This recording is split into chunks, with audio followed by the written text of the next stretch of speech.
I saw my mother injecting my dad's drink with poison. The moment I wasn't meant to see. The house was quiet in a way that felt wrong. Not peaceful. Not calm.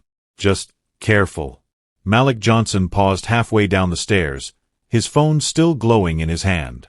He had come down to grab a charger. That was all. One simple thing before bed. But something in the air stopped him. The sound of the refrigerator opening too slowly, the clink of glass against the counter, the silence stretched too tight. From the shadowed stairwell, Malik could see into the kitchen. His father, Raymond Johnson, sat at the table with his back turned, shoulders slumped from another long day driving city buses. His uniform jacket hung over the chair. A glass of dark juice sat in front of him, untouched. And his mother, Denise Johnson, stood at the counter. Her back was stiff. Her movements were precise. Controlled. Malik frowned. She wasn't acting like herself.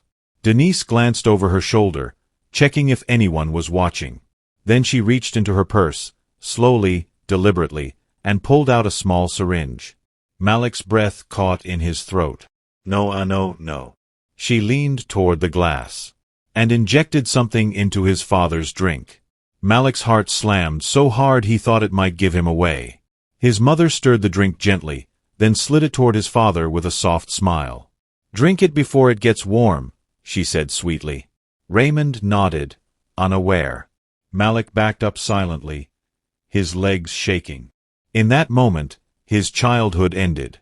Malik locked himself in his room and pressed his back against the door, gasping for air. Did I really see that? His hands trembled as he replayed the image again and again, his mother's steady hand, the needle, the glass. This wasn't a movie. This wasn't imagination. This was his parents.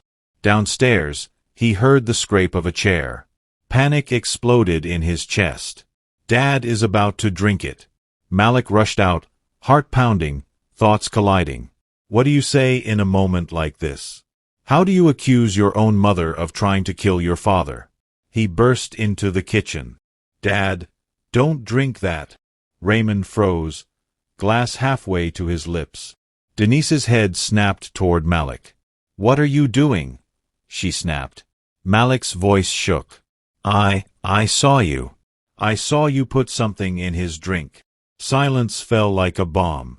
Denise laughed, but it was sharp, forced. Are you out of your mind? She said. Why would you say something so crazy?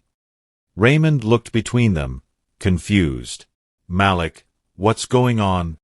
Malik's eyes burned. Dad, please. Don't drink it. Denise's face hardened. Your son has been watching too many crime shows, she said coldly. Put the glass down, Raymond. Raymond hesitated. For the first time, doubt flickered in his eyes. Denise slammed her hand on the table. Drink it, she shouted. Or are you saying I'd hurt you? Raymond slowly set the glass down. I'm saying, something isn't right, he said quietly. Denise's eyes flashed, not with fear, but rage. You've always listened to outsiders instead of your own wife, she hissed. Malik stepped forward. Dad, we can test it. Just to be safe. Denise spun on Malik. You little traitor.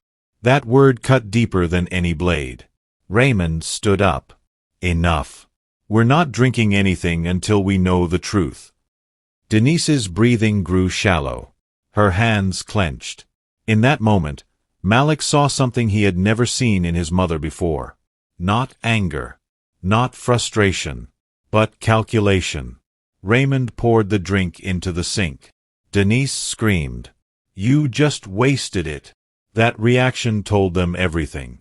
By morning, Raymond felt dizzy and weak despite not drinking much. Malik insisted on taking him to the hospital. The doctors ran tests. What they found confirmed Malik's worst fear. There was poison in his father's system. Not enough to kill him instantly, but enough to cause serious damage over time. The police were called.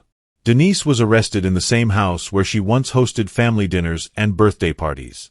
As they led her away, she turned and looked at Malik. You ruined everything, she said. Malik didn't cry. He just whispered, "You did." The house felt hollow afterward. Raymond survived, but trust didn't. Malik became a witness against his own mother. The guilt haunted him, but the truth anchored him. Therapy followed. Court dates followed. Headlines followed. Local woman charged in husband poisoning attempt. At school, Malik was that kid. At home, he was the man of the house. One night, Raymond sat beside him. "You saved my life," he said softly. Malik shook his head. "I just told the truth." Raymond placed a hand on his shoulder. "Sometimes, that's the bravest thing anyone can do." Denise Johnson sat alone in the holding room, hands folded neatly in her lap. She didn't look scared. She looked offended, as if the world had misunderstood her. When her lawyer finally arrived, Denise leaned forward and said the words she had been rehearsing all night. "I didn't want him dead," she said calmly. "I wanted him quiet." The lawyer paused. "Quiet, how?" "He was asking questions," Denise replied.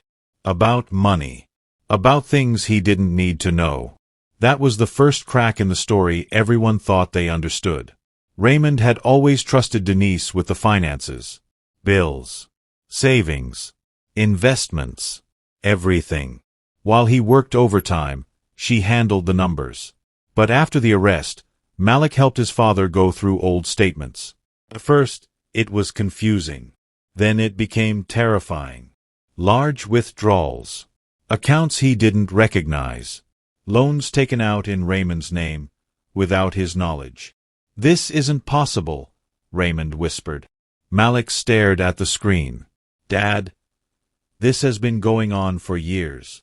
Denise hadn't just betrayed him emotionally. She had been draining him financially. And Raymond was getting close to finding out. That was when she decided to act. The courtroom was packed. Denise sat stiffly at the defense table, dressed in soft colors, hair neatly done, every inch the image of a respectable wife. Malik sat behind the prosecution, his stomach in knots. When Denise took the stand, she cried. "I loved my husband," she said through tears. "I would never hurt him." Then the prosecutor stood. "Mrs. Johnson," she said evenly, "can you explain why your fingerprints were found on the syringe?" Denise hesitated. Malik watched her carefully. This wasn't fear. This was anger at being exposed. Malik's name was called. His legs felt heavy as he walked to the stand. Denise looked at him, not as a mother looks at a child, but as an enemy. "Tell the court what you saw," the judge said gently. Malik swallowed. "I saw my mother inject something into my father's drink," he said. "She checked to see if anyone was watching. Then she told him to drink it." Denise shook her head violently. "He's lying," she cried. "He hates me." Malik met her eyes. "I loved you," he said quietly. "Until that night." The room fell silent. The jury didn't take long. Too much evidence. Too many lies. Too much damage. Denise Johnson was found guilty. As the sentence was read, she finally broke down, not in regret, but rage. "This family ruined me," she screamed. Raymond closed his eyes. Malik felt something lift off his chest. Not relief, but release. Healing didn't happen fast. Raymond went to therapy. Malik did too. Some nights, Malik still replayed the moment on the stairs, the syringe, the glass, the silence. But slowly, the house filled with something new. Honesty. One evening, Raymond said, "You didn't choose this, but you chose courage." Malik nodded. "I just didn't want to lose you." Raymond smiled sadly. "And I almost lost you, to silence." Years later, Malik stood in his own apartment, graduation certificate framed on the wall. Criminal justice. He wanted to protect people, especially from the kind of betrayal that wears a familiar face. When asked why he chose the field, Malik always answered the same way. Because sometimes the danger isn't outside the house. Sometimes it's sitting at the dinner table. The letter arrived 6 months after the trial. No return address. Just Malik's name in handwriting he knew too well. His hands shook as he opened it. You think you know the truth. But you only saw the last step. Malik read it twice. Then a third time. Denise didn't apologize. She didn't ask for forgiveness. Instead, she wrote like someone still fighting, still convinced she was misunderstood. I didn't act alone. And one day, you'll understand why I did what I did. Malik folded the letter slowly. That sentence changed everything. Raymond stared at the letter in silence. Did she name anyone? He asked. Malik shook his head. But she said she didn't act alone. That night, Raymond couldn't sleep. Someone had been close to them. Someone who knew their routines. Someone who knew when Raymond was tired, distracted, vulnerable. Then a memory surfaced. A voice. You deserve better than a man who asks questions. Raymond sat up suddenly. Malik, he said slowly. Your Aunt Carla. Carla Johnson had always been around. Too around. She was Denise's older sister, sharp-tongued, well-dressed, and always whispering in Denise's ear. She knew about the finances. She knew about the arguments. She was there the night Denise lost control and smashed a plate after Raymond asked about missing money. Back then, Carla had laughed. Men never notice until it's too late, she had said. Malik felt sick. Why didn't we see it? He asked. Raymond's voice was heavy.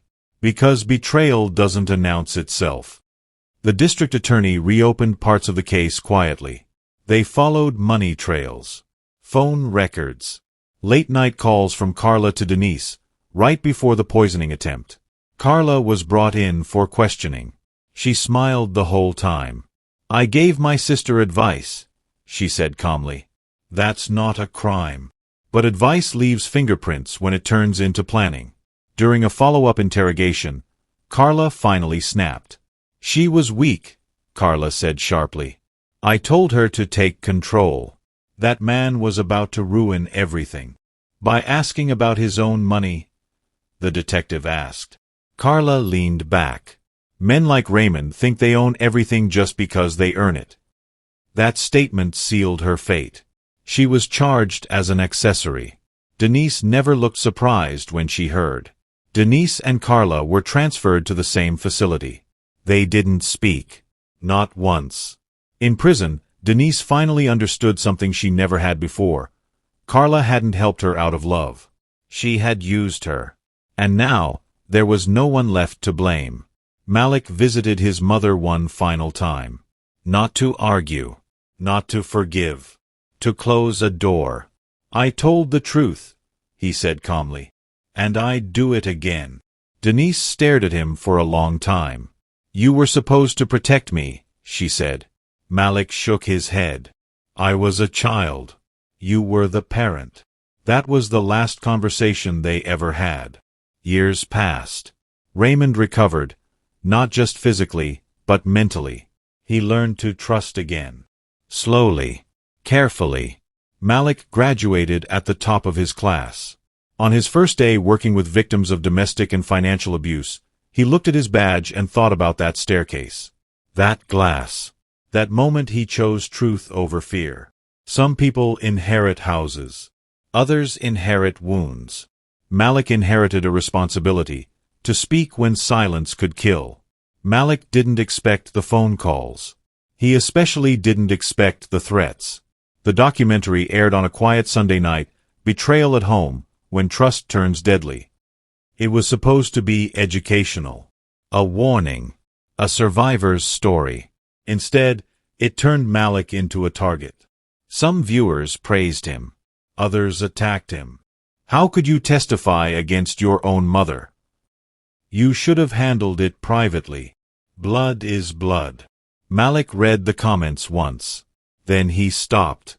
Because the truth doesn't need permission to exist. A week after the documentary aired, Malik's supervisor called him into her office. There's a complaint, she said gently. Malik's chest tightened. About what? She slid a printed email across the desk. It was from an anonymous sender. It claimed Malik had tampered with evidence during his mother's case, that he had exaggerated what he saw, that he was unstable. Malik recognized the language immediately. Calculated, bitter, familiar. His mother. Even from prison, Denise was still trying to control the story. An internal review was opened. Malik was placed on temporary leave.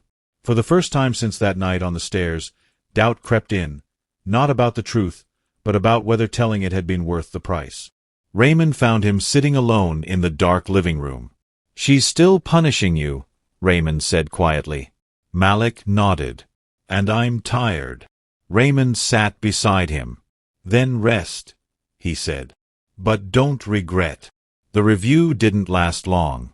Hospital records, police body cams, forensic reports, court transcripts. Facts don't bend for bitterness. The complaint was dismissed. But something unexpected happened. The department offered Malik a new position, one that worked specifically with whistleblowers and witnesses afraid to speak against family members. "You understand fear," his supervisor said. "And courage." Malik accepted. Her name was Aisha Carter. She was quiet, careful, watching everyone before she spoke. Her case file looked familiar. Husband, financial control, slow poisoning, not physical, but emotional. During their sessions, Aisha finally said, "I stayed quiet because he was family." Malik met her eyes. "Silence almost killed my father," he said. "It won't save you." For the first time, Aisha cried, not from fear, but relief. Another letter came from prison. Shorter this time. "You took everything from me." Malik didn't respond. Some letters don't deserve answers. Some doors are closed not out of hate, but survival.